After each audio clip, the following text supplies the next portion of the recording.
good evening, friends. And today we are going to learn about Indian independence.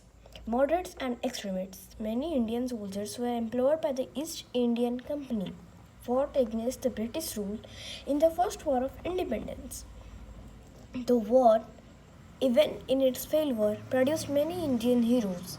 They did this to protest against the ill treatment of British by Indians. This war was suppressed by the British government. Failure of the First War of Independence did not bring down the spirit of the freedom among the people of India. Leaders of various walks of life started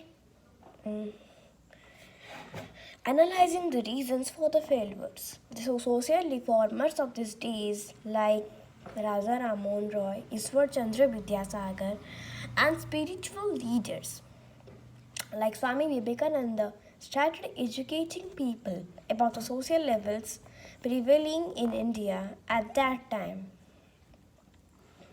The effort of these leaders enhanced the spirit of Indians in the masses.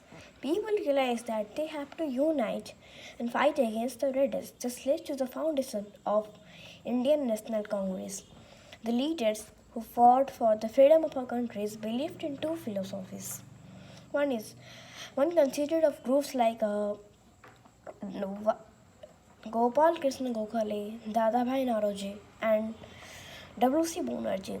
They believed to achieve freedom in a peaceful way without any sort of violence. Such leaders were known as moderates.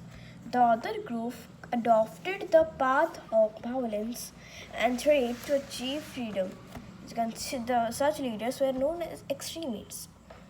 Lala Lajpat Rai, Bal Gangadhar Tilak, Bipin Chandra Pal, and V.O. Chidaraman Pillai were some well-known extremists. The three leaders, Bal Gangadhar Tilak, Bipin Chandra Pal, and Lala Lajpat Rai, were popularly known as Lal Bal Pal. The Indian National Congress. The Indian National Congress was started in the year 1885 by Alon Octavian Hume, a retired British officer.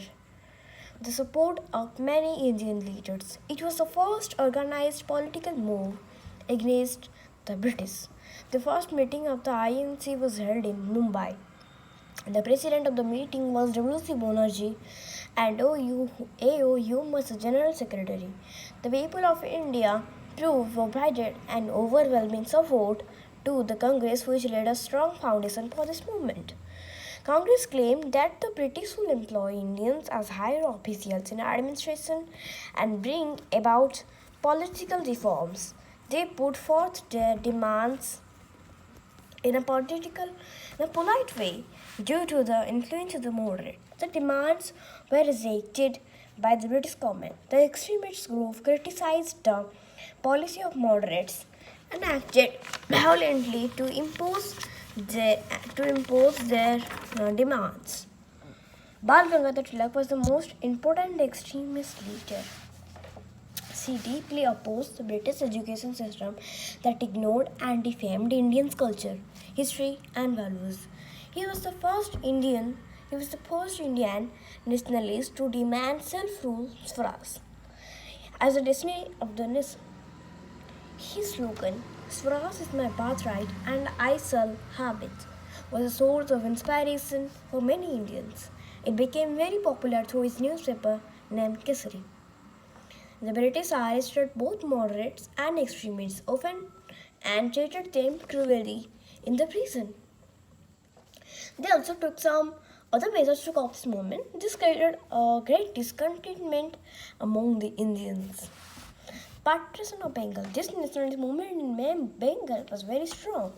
Bengal was the largest province of British India, which included Bihar and parts of India. In 1905, Lord Curzon divided Bengal into two territories, a Muslim majority East Bengal and a Hindu majority West Bengal.